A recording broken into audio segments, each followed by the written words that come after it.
to another amazing episode of the Weekly Mash. We are so excited today to have the amazing Bria Rose here. The Book Mash is where you will dive into the best reads that you don't want to miss, especially by amazing indie authors. Today, we're enchanted by Her Dark Promise, the dark romantasy. It's coming out on audiobook, right? Yes. Yeah. A twisted fairy tale about curses, secrets, and impossible love. Oh my gosh, we already know me and Miranda are down. Bria, welcome to the show. We're so excited that you're here. Please introduce yourself, give us a little background, my Atlanta, on you and your books. All right. Well, hi, I'm Bria Rose, and yes, I write dark romance fairy tale retellings. That's currently my niche that I got going on. Very excited. So I know I have actually a really big background in, like Disney fairy tales. So it just kind of seemed just perfect for me. But yeah, no, so Her Dark Promise is based on Beauty and the Beast. And My I just favorite. put my own little twist on it. Very cool. I Beauty love and the it. Beast So is definitely my favorite. Oh, 100%. I actually have, it's behind me up there a little bit, but it's a portrait, a painting that Paige O'Hara, who's the voice of Belle, painted. And then she signed it and everything. I got it at like a D23 years ago. Most prized possession for sure. Yeah. That's awesome. Oh, that's so amazing. Yeah, Disney is definitely my personality. And it just made sense to have Beauty and the Beast be the first installment of the endless amount of, fairy tale retellings that I plan on. So yeah, it just made sense. I mean, I'm changing my last name to Rose. If that's dedication, I'm not really sure what is. I know, right? I wish I was that dedicated. That's so cool. Yeah. All right. That is amazing. We can't wait to read this. Like we said, it's on our TBR. Bria, can you start telling us a little bit about what inspired you to write Her Dark Promise? So you said it's a fairy tale retelling, but what made you want to get into writing these retellings? So let's back it up a little bit. I guess it all started when I had a dream when I was very little about working at Disneyland. I conquered that. I worked at Disneyland for around 7-ish years until the pandemic started. Lucky. Yeah, and I think it really just helped me to hone in on my storytelling skills. And I've always loved stories. Bless you. I've always loved stories. And so when you're working at Disney, you're constantly, especially I was in PhotoPass for the end of my career, my Disney career. If Mickey, Minnie, if any of the characters going off, stage, okay, Mickey's just gonna go have tea with Minnie, he'll be back, it's so funny because I actually had a friend who would just come up with the most outlandish stories for where these characters were going, and it's just, I don't know, I just feel like it was a bit of improv. So it's about 7 years of improv and a lot of practice. I actually started writing my first book with my friend back in high school, but things happened, and then of course I put it away, brought it back out, and I'm like, you know what? I'm officially got bitten by the writing bug. Now it feels like I have to do this. I don't know where it came from or why it happened, but I wrote that book, and then she came back and said, she's really busy. I'm like, okay, well, I can't stop. I now have this in me. There's so many stories I have to tell. And I actually read A Court of Thorns and Roses, which gateway druggy book pretty much to fantasy for sure. And I was jealous, and I don't want to be a negative jealous. It was more of I want that. I've always been interested. I'm a Libra, so I love the the fame and the hi Libra. So you get it. Success means going on red carpets and having people email me saying they're excited about my book, and having people stop me and saying, oh my God, I know you, you're this person. And it fills up my cup. And I was just kind of looking at, Sarah J. Maas. I'm like, I want to be where she is. I'm not saying I need to be her. I'm not saying I need to be, no one really wants to be J.K. Rowling, but we do want her level of fame, So it's just, I want that kind of credibility. I want to create art that connects people. And I want to wake up with fan art made of my characters without me having to beg and plead and get commissions. You know, like right now I'm in like the begging stage of like, hi, please buy my book. Hi, I think you're really going to like this. It's really good. You know, so I was actually in the shower and first world problems, I didn't even turn it off because I was just so excited. I came up with the ballroom scene in my book, which you'll get there. It's different than how it was when I originally started. But yeah, that's kind of where it started, and it just blossomed from there. It's definitely a roller coaster ride. I love it. I love it. I love it. Like I said, since I was little, I've always loved Beauty and the Beast. Mm-hmm. Yeah. And it's funny because it grew even more because I have a culinary arts degree. The dining room scene is like my all-time favorite just because I know what all of it is now. And like, I'm like, oh yeah. I don't know. It's always been my favorite since I was little. I love it. It's dedication. I mean, I'm currently trying to learn French. So it's nothing but. That's hard. Yeah. Mm-hmm. Yeah. My favorite word right now is croissant. Yeah. Love that word. Or je ne sais pas. Be quiet. That was our favorite for the longest time. Yeah, we liked our kids even say tais-toi. How do you say that? Yeah. It's tais-toi, and then one of the other things because we both took French together in high school, and of course we don't remember a lot of it because you don't use it, it just goes away. But one of the things that I still think about is mon petit poulet, because you're calling someone a little chicken, and it's a term of endearment. I think that's hilarious. It's so funny. So cute. It was goal.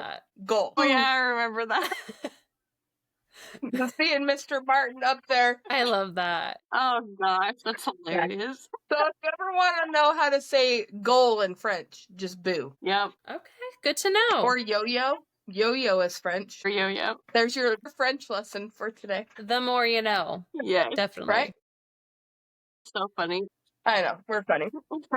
Your FMC is such a layered character, a cursed queen trapped in time. How did you develop her story and emotional journey? Good question. So my FMC, her name is Bria Rose Everhart, and it's so good, right? I love it. I love it. I really wanted to name her Rose, but my last name is Rose. I just thought that was weird. Yeah, people might be like, listen, it's the whole thing. But she actually, I don't really know what I was going through when I first started writing this book because it was very angry. It was definitely, my dedication. I'm actually really excited because I want to put that in a different book where it's just like a female rage book. And it was going to be men ... Yes. And I don't really know. I wasn't really mad at anybody specifically, so I don't really know what I was going through. But, Calathea started just being angry throughout the whole thing.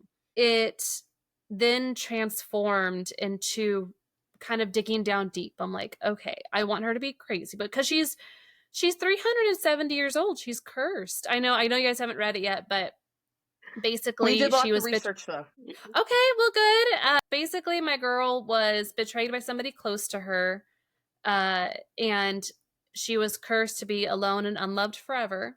And after 370 years, alone in a castle in the middle of the woods, middle of the forbidden forest, you kind of go crazy. So we got somebody talking to her in her ear. It's kind of like, is she bipolar? Like, kind of like what's going on with her? But she's also dealing with guilt. She's angry. There's all these different emotions. I can go down the list about exactly what she's feeling, but I couldn't have her angry the whole time. There's no depth to that, so she's sassy, she's funny, she's sexy, she's has a few addictions, which her consort is one of them. Callum, love that boy. Love that guy. So she is just unapologetically her. She loves being free. She loves being in the nude and just feeling, she doesn't care what anyone says, which is definitely very different from the princess that she used to be when she was 18, because she got cursed at 18. So she's kind of just stuck. She's frozen in time. Everybody's forgotten about her. And now there is this rumor of Lebet, the beast in the woods. And it's just kind of crazy. So in my story, she goes through all of these ups and downs and trials, tribulations, and she's trying to be vulnerable with not being vulnerable, but also this castle has turned from one of like destruction and mayhem to one of like found family and redemption and a safe place for anyone who feels like a misfit and was cast away by their parents or friends who, you know, it's because especially in that time, this is, I mean, she was born in the, I think, 1393. I made that because I've done a lot of research. So it came out in 1993. And so I'm like, okay, 1393, you know, so I'm like, okay, perfect. And it's like mid 1700s in the world right now, you know, so being gay, bisexual, you know, like that was not okay. And so I feel like a lot of people who read this who are pansexual, bisexual, awakenings, and, you know, are really gonna, you know, feel all these characters. If you I mean, kind of like trigger warning, but, you know, SA and child abuse and, you know, literally all these different addictions, all these different traumas that I've given these characters, you know, that's these characters have gone through.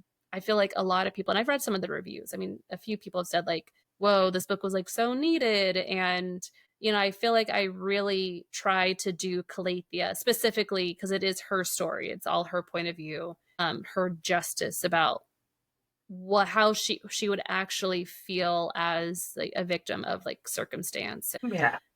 Yeah. So I really, yeah, that's kind of how it went. She was angry and now she's like up and down. Wow. I mean, that's like me in a nutshell. She's all of us. We're just so, I sometimes just get so angry. It's okay. We always make jokes because I've said this in another episode, but we did like the real life book boyfriends for me and Miranda. And if you watch it, the whole time Miranda's like schmoozing up her husband, talking all the good things, and I'm like the one that's like, yeah, he would get rid of me the first chance he could get. He's like the type of guy that if I didn't have the car keys and like we went to Home Depot and he got so tired of me, like if he had the keys, he would just leave me there because he doesn't want to deal with me. But we've been married for funny. Like 17 years. Nice. Almost 17 years. Yeah. So we're at we're done putting up with each other stage, but we still love each other. Facts. Our love language is just hate though. Oh my gosh. Like a in-person enemies to lovers, or not even enemies, but like rawr. Oh, we're enemies. That dedication seems to fit you, Act. Yep. I know. That's why I'm like so into this. Like, this is my whole, like, this is my kind of book, man. Oh my goodness. Well, then you'll love Bastian and Calathea's thing because I have, you know, I mean, if you read it, I have a whole bunch of different tropes, which like the research that you did, it's crazy the amount of tropes that I have fit into this book. This book would have been almost 700 pages if I didn't make it 11-point font. That's why she thick and she good. But each character, because you know it is YCHU, so she gets 3 boys or 3 men. I don't want to trigger. These are not underage kids. Mid to late 20s. But Bastian and Calathea are our enemies to lovers because they are both stubborn, pig-headed. You know, they are very competitive. And so neither one of them wants to bow down to the other. So he's fun. And then Callum is our simp. So Callum is the one who is like the mama bear, mother hen who just wants to make everybody happy. He wants everyone to play nice and give because he is very devoted to Calathea. Like if she said, I want you to jump off that bridge, he would do it. Like no questions asked. Like he'll do whatever she wants. And then Soren's fun. I'm going to let Soren be a surprise for people because he's very eccentric. He's a scholar and his entire life's work has been dedicated to getting to know the castle and the woman who resides within it. And so when I mean eccentric, you'll see from like the very the very first like couple pages, you're like, this guy does not care about his safety at all. He just cares about the plot. He cares about knowledge. You know, that's like his first love. And then things develop between them. So they're kind of like the friends to lovers, and Callum and her are like the just lovers to lovers. There's no chance. So good. Her main character would jump off one of her male characters would jump off a bridge if she asked. See? What did he say? I missed it. Well, he's stupid. No, he loves her. He loves her. She would never, but he would. His reactions are so funny. So good. I forgot to tell you, Miranda, and I'm going to put this on here because it's hilarious. We were on with another author the other day, and we weren't recording. We'd already cut it off. But I said something about how I needed my husband to grow hair because he's half bald. He's old. Not really old, but he's old. And get a voice changer, like a voice box. And so the other day we were just joking around about her mailman character.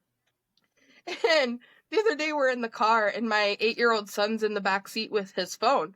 And he's like, Dad, why is there a voice box on your phone? And I'm like, oh my God. You're like, reasons?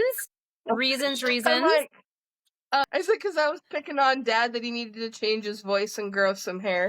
Oh my goodness. Wow. Okay, so speaking of voices, that's actually a really good transition. Nice job, Ash. You're welcome. You're welcome.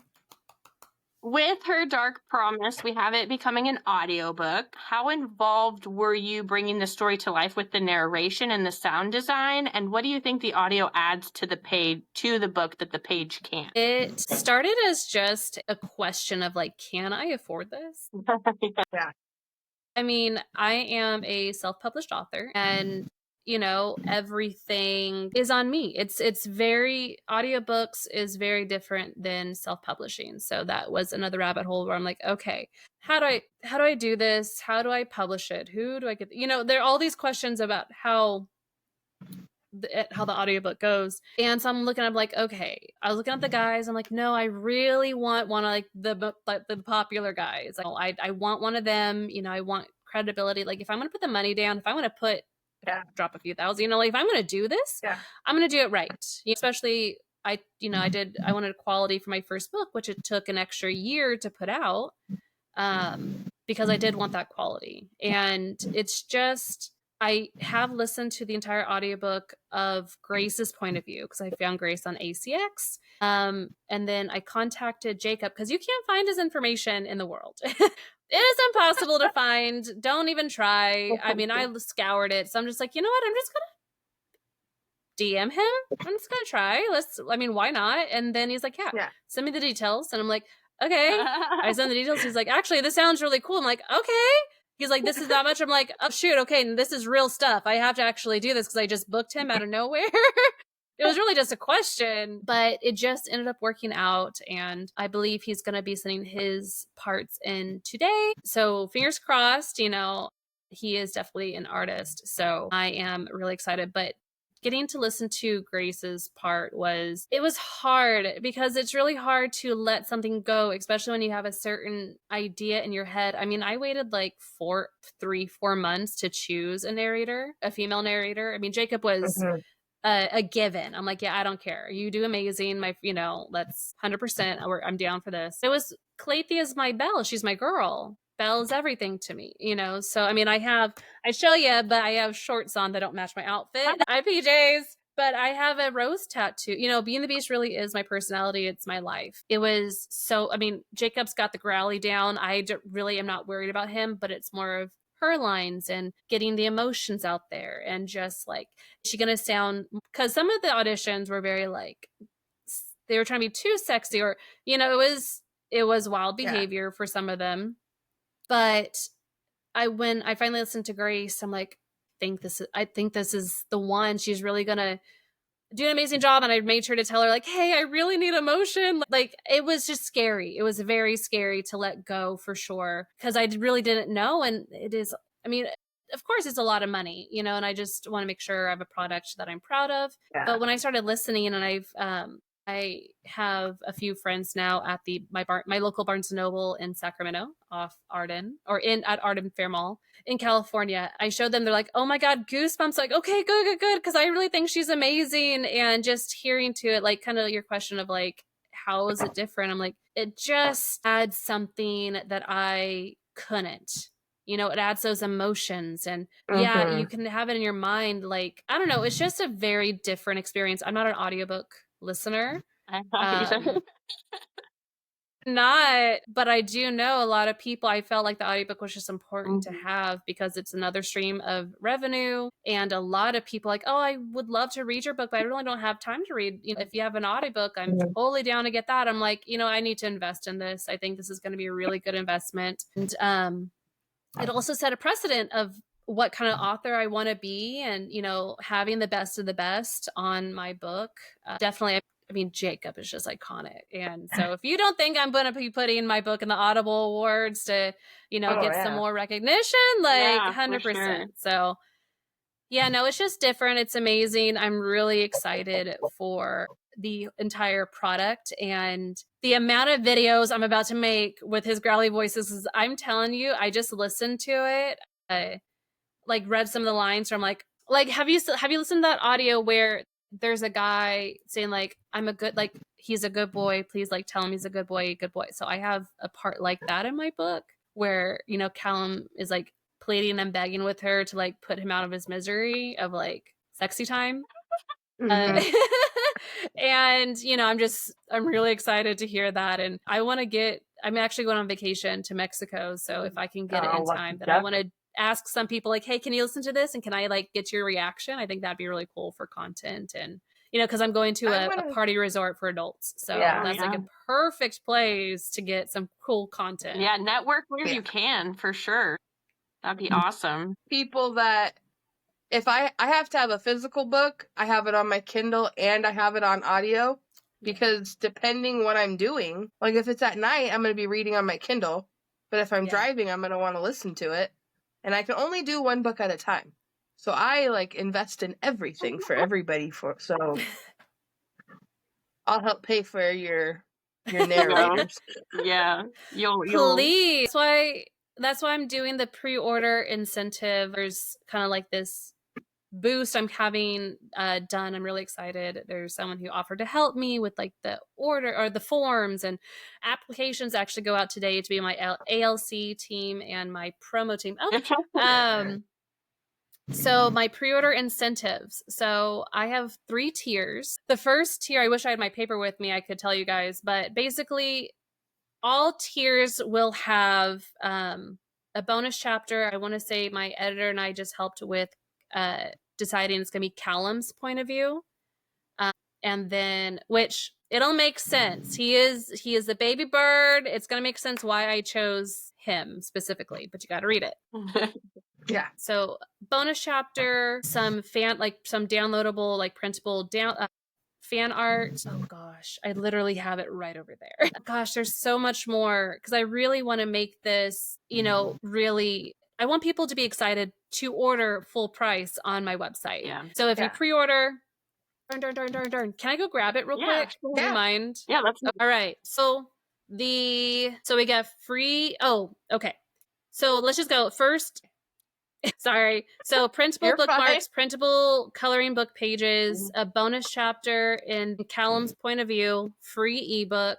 So that's for everybody. I might add something else, a couple of things if I can think about it. But the first 75 people will receive a limited edition, like gifted only fan art that will be mailed to them, unless I can figure out how to make it to where they can only download it once for the fan art. It'll be NSFW. So it's actually a comic strip that I had made of one of the scenes in the book. So first 75 will get that along with all of the other stuff, and they will either get their name in my thank you section in my next book, or a actual video of me saying thank you, like sent to them, thanking them for that. And then the next 100 will get one or the other, either the thank you in the next book or the video. I haven't decided which one I was going to put it in. Along with, I think, also something else. I can't remember. But basically that's it. And then everybody else will get all the rest of the stuff besides like that limited edition video and like the thank yous. And then everybody who takes part, there we go, we're back. Everybody who takes part in the pre-order incentive will be entered into a giveaway. That is going to be a huge box of a printed, I think I'm going to give one of them one of these copies of the pretty edges. So Pretty book, obsessed. pretty edges, so good. I've had these for a few months. I just don't know how to sell them yet, or like what to charge. So they'll get a signed copy of that, a signed copy of my next book that's coming out, probably a sneak peek, maybe first chapter of that book, merch from my store, stickers. So just a really big giveaway. So that I really want people to, even though they may have missed like the first 75 or the first 100, you know, they are still getting something. I don't want to discourage people to not continue to pre-order. So that's what the giveaway, you know, is there for. And hope, you know, to one lucky winner, they're going to get just a whole bunch of goodies on top of, you know, getting the audiobook and the other stuff. So wow, I got a lot of really cool things going on. Where do we pre-order?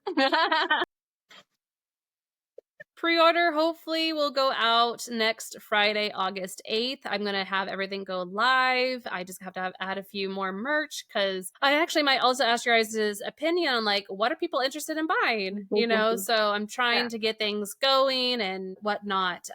But it will be on my website at authorbriarose.com. I definitely will have links. My link tree, you know, just literally everything is author Bria Rose. You just you have to add a at Gmail, a .com, a TikTok.com -- you know, so that is literally, I made my branding very easy for people. But yeah, that's where we're going to do it. Thank you. But you're going to purchase it on my website, which will be right at the very tippy top. Literally not even the shop section. I want it on the main page to make it very easy for people. Yeah. You'll purchase it. You'll take a screenshot of that. And then I'm going to have a pre-order incentive form that will be in my link tree on either of my socials and my website. You just have to fill that out and then it'll start listing people in order. So I know exactly, you know, who it is. But yeah, that's how you're going to get the pre-order incentive stuff. Because you have to be on that specific list. You can't just buy it and forget about it because you won't. But it will be open till September 1st. So people are going to have about 3 weeks to pre-order. You know, I want to keep like the rush kind of going and, you know, limited time. You know, I don't want like 6 months of a pre, you know, I got to get things going because I have another story to publish in October. So I kind of have to get everything out and going. And and then I'll be going on, it'll be out September 3rd. Then hopefully I'll be on I got a segment on my local news September 4th. Cool. That's awesome. Yeah. Nice. Yeah. So I'm really just trying to get exposure. And I know, you know, it's the morning. So a lot of people might not be my, you know, ideal audience, but you never know your ideal audience and who it's going to be. Cause I mean, I've had 80-year-old, you know, men and women buying my book. They're like, oh, hey, I'm going to buy this. This actually sounds cool. I'll support you. I'm like, thank you. Give it to whoever you want. Just buy it, you know, that helps me out. And so just, you know, social proof and, you know, I'm really excited and humbled by the opportunities that I've been given. I saw an author put on her Instagram stories the other day, and it was like, buy a copy of my book for your friends. Heck, buy a copy for your enemies, too, as long as I get sales. I was laughing That's so exactly hard. how I feel. Make it a joke. Do it a gag book. I don't care. Who cares? Anybody, everybody. Do what you need to do. Yeah. Just like do what you need to do. I already got my share. I don't care what you do with it. Yep. But hey, leave me a good Goodreads review while you're at it.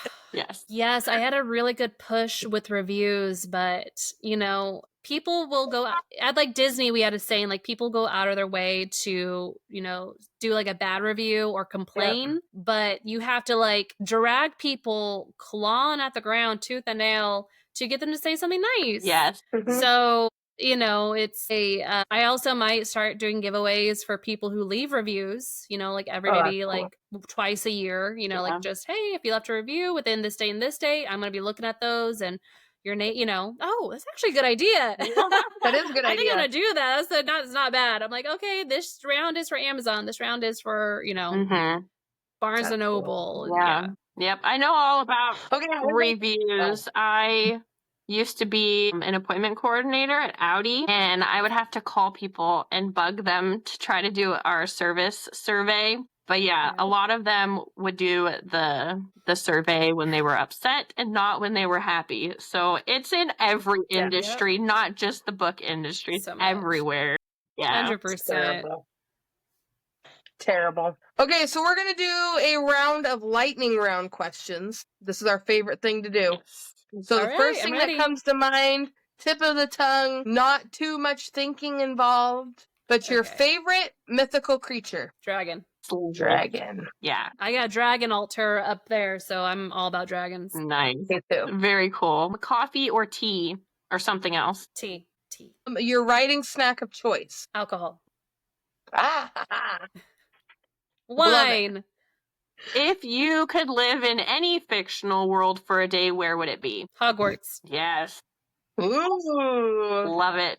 See, Or we Valaris, were best I mean, friends. but Hogwarts, I mean, Yeah. you got plumbing and magic and wands and laughing at people, like, you know, waving their wands around. That's hilarious. Yes. Why would I not want to be part of that? Totally agree. Because that, No, oh my no God. killing curses, Ashley. Hush. Sorry. I was thinking of Maybe? the TikTok trend that went around. And it was everybody with the silly stuff. Yeah. Okay. Yep. So I don't good. know. Dark fantasy or cozy mystery? Dark fantasy. Me too. Oh. This might already Ooh. be something we know. Favorite audiobook narrator voice, deep and mysterious or light and bubbly? Deep and mysterious. Mm-hmm. Yep. If you were a character in Her Dark Promise, we probably already know this. Who would it be and why? Calathea, I want all the boys. I love who I choose. Yes. One weird fact about you that no one knows. I love anime, like obsessed with him specifically. I'm a Bakugo girly through and through. He's just so That's so angry for funny. no reason, and I love it. I love that he's so angry. That's my whole life. My whole life. Okay, Miranda, close us out. All right. That is it for our questions. Bria, it was amazing having you on our show. We cannot wait to pick up Her Dark Promise. Don't forget that it's going to be coming out in audiobook soon, so make sure you're following Bria on all of the socials. Remember, it's just author Bria Rose on everything, just like she mentioned. We'll have everything linked below. And that's it for our weekly MASH. Remember, sometimes breaking a curse means facing your darkest secrets. Until next time, keep turning pages or pressing play, depending on how you're reading. And we'll see you next time. Bye, guys.